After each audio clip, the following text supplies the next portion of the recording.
હું ગૌરી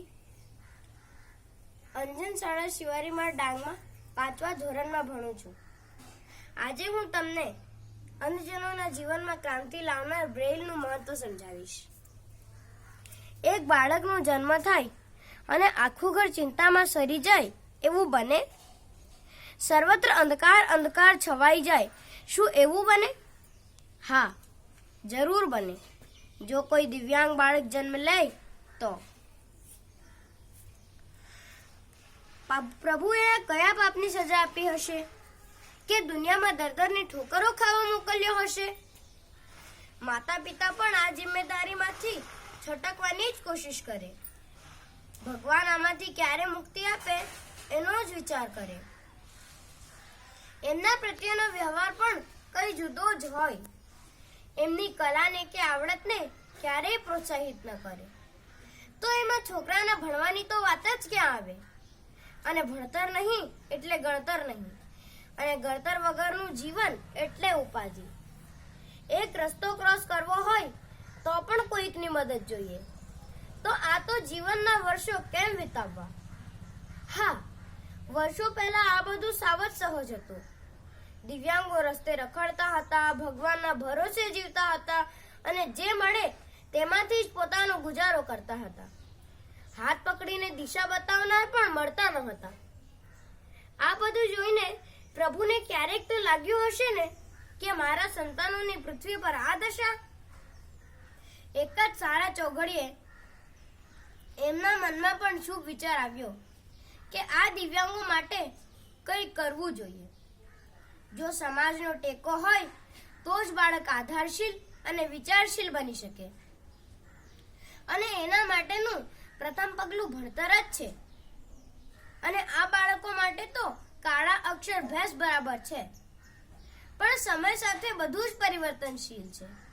પ્રભુએ દિવ્યાંગોના આધાર માટે લુઈસને પૃથ્વી પર મોકલ્યો અને અંધજનો માટે ક્રાંતિ સર્જાઈ.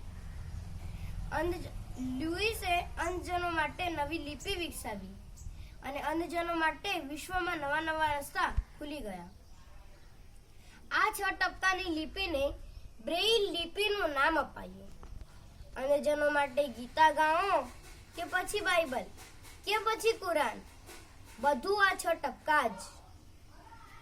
આ 6 ટપકાને જુદી જુદી રીતે ગોઠવીને જુદા જુદા અક્ષરોનું માળખું તૈયાર કર્યું.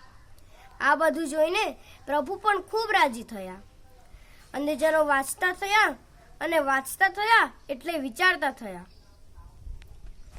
સમાજે પણ એટલો જ ટેકો આપ્યો અને બ્રેઇલ લિપિને અંધજનોના કલ્યાણ કાજે વ્યવસ્થિત ઓપ અપાયો.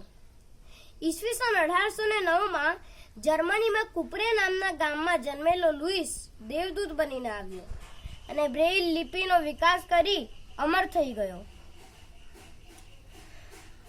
સૌ ભણતા થયા અને ધીમે ધીમે સૌના વિચારોમાં, વર્તનમાં, વાણીમાં, અભિગમમાં બદલાવ આવી ગયો. જે હાથ મજૂરી કરી રોટલો રળતા હતા એ આંગળીના ટેરવાઓ બ્રેઇલ લિપિને સમજતા ગયા અને વિદ્યાનો ખજાનો ઉકેલવા લાગ્યા. આંગળી ફેરવીને એમને વાંચતા જુઓ તો એક કરિશ્મા લાગે. એમની ભણતરની ભૂખ ઉગડતી ગઈ, નિરક્ષરતા ભાગી ગઈ, ક્રાંતિ આગળ વધતી ગઈ. નાના નાના લેપટોપ જેવા બ્રેઇલર અને બ્રેઇલ પ્રેસ પણ વિકસાવાયા. જે બાળકોને કેમ પોષવા એ ચિંતા હતી એ દિવ્યાંગો આજે પગભર થયા છે. સમાજને અને કુટુંબને ટેકારૂપ થયા છે.